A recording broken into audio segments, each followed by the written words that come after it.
All right, so welcome to a video that I'm creating to highlight some of my work for Studio-Ryu.com, which is my portfolio site. And we are on the video that I'm going to highlight some of the graphic design work that I've done. So you click on portfolio and it should open up another menu where you can click on graphic design. And I have an associate's in advertising design. So I started out, graduated in 1995. Within 2 weeks of my graduation, I ended up working in my field. So I've always had an inclination towards art and illustration, and so it was kind of like the right fit for me to go down this path. And I'm just going to briefly highlight some of my work that I've done in 2D or print design, which has come in handy. Uh, so I used to work for Jostens, and here we had designers and illustrators, and then there was in the recognition division, scholastics divisions, and then there was a sports division. So some of you might notice the Bulls rings. I was very good friends with the illustrator and the designer of those NBA rings back when the Bulls was just taking it all in NBA. I'm not a sports person, but I got to see those rings, how they were designed and made. So I worked with that caliber of people, and I was hired as an illustrator there, even though sometimes I had to pick up some of the work from the designers because I could design. And there was a sales convention in 2007, and I did, excuse me, 1997, excuse me, and I did the brochure for that, which kind of highlighted, it was basically kind of like a program that highlighted what was going to happen for I believe it was a 2-day convention, sales convention in Minneapolis. I worked for Rent Magazine. I've got a few examples. And For Rent Magazine actually happens to be in every state. And this is while I was going to school to get my BA while working in Arizona. I also worked for another company as an ad designer for the Creative Designer magazine, which was an interior design resource. So people who were interior designers and they needed somebody who did glass work, or they needed carpet work, or they needed marble work. That was the magazine that you would buy or pick up and be able to have access to either tips and techniques, but also designers or other artisans who could provide you what you need. And it was fairly high end because, again, the company I worked for was based in Scottsdale, Arizona. And if you know, you know. Scottsdale is kind of the ritzy part of the Phoenix metro area. Again, for Rent Magazine, some ads. This one was a very interesting ad I did from scratch using Illustrator and Photoshop. And this particular client always had to include, you may not be able to see it here, but there's a picture of a parrot. And so some sort of kind of way for this particular piece of property, this client needed to have a parrot, their parrot incorporated in their design. So this is a piece that I did that was print ready, that actually got printed. It was a full page ad, so they were a high-end client, so they were paying a lot of money for a color ad, full page, in For Rent Magazine for the Phoenix metro area. So this is one of the pieces that I did that actually went to print. I've done my own logos, logo design, collateral design, as well as creating the DVD covers, CD covers. This is DVD covers that I created. Again, I'm into primitive technologies. I have a lot of hobbies, a lot of interests, a lot of vocations. And I created a DVD series, everything from scratch, including mastering the DVDs and doing the work on the DVD, shooting it and filming it myself, and then creating online platforms to sell the DVDs. So I can pretty much do it all when necessary. Don't know why that happened. Again, for a client, creating a logo for a client, which is a bilingual website, Kitchen Witchin, imkitchenwitchin.com. This is some of the actual collaterals that I created, which are tags that are bilingual for products that the client was creating. The recent work as to different labels for products that the client was creating. Again, they have in Minnesota what's called a commercial license, a cottage industry license. So as long as you're selling under a certain amount of product and it's homemade, products, and it's either at a farmer's market or you deliver in person.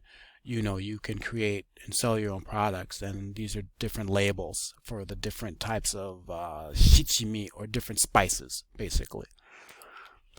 Again, this client had many different products, and one of them was spiced cocoa with the instructions about the food registration number, ingredients, so on and so forth, and then incorporating their logo and then some background treatment as well as label treatment. And my own logo for my martial arts related stuff. Again, I could go through with each one of these. There's significant meaning within each one of these things, which I think might be beyond the purview of this overview. But this represents the martial arts that I have certified in: Filipino martial arts, Bruce Lee's martial arts of Lee Jun Fan, or Jeet Kune Do, and Thai boxing under Arjan Chai Sarasudi of the Thai Boxing Association of America.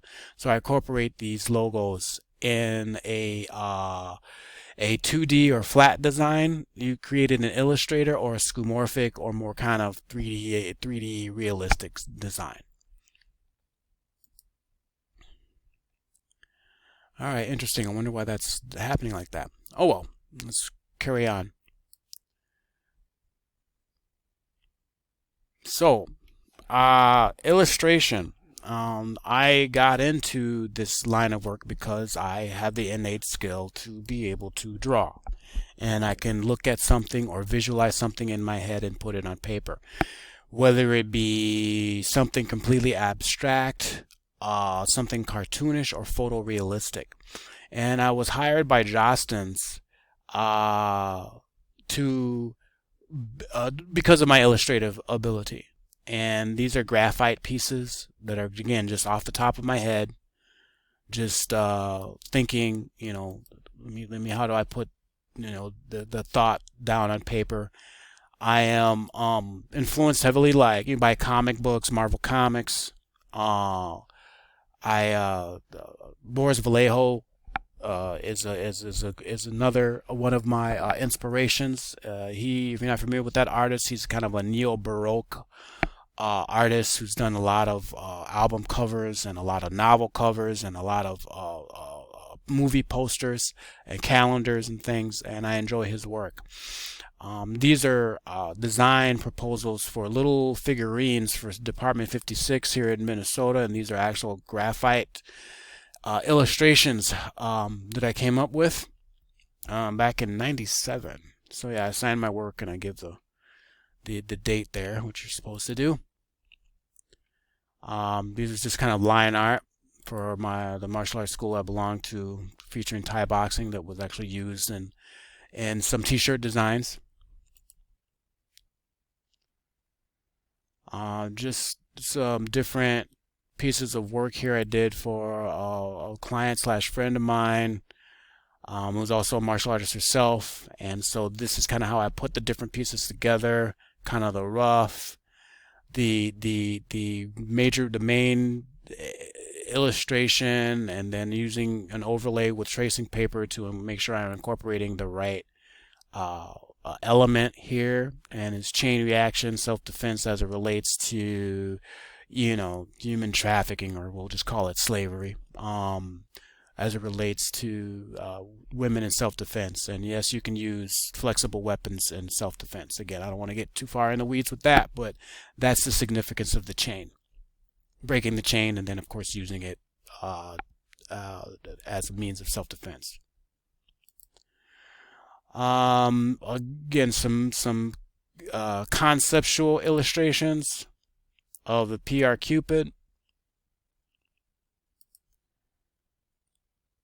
Sticker concepts, just different illustrations. I've done a ton for this company. These are actual bilingual, again, using Spanish. The languages I focus on are Japanese, Chinese, and Spanish. So those are my main languages. I'm more or less bilingual in Japanese. I speak it daily. But my first language was Spanish, and I somewhat keep up with it. And I was working with a Colombian client here, And these actual pieces are actually done to scale using Macromedia's freehand.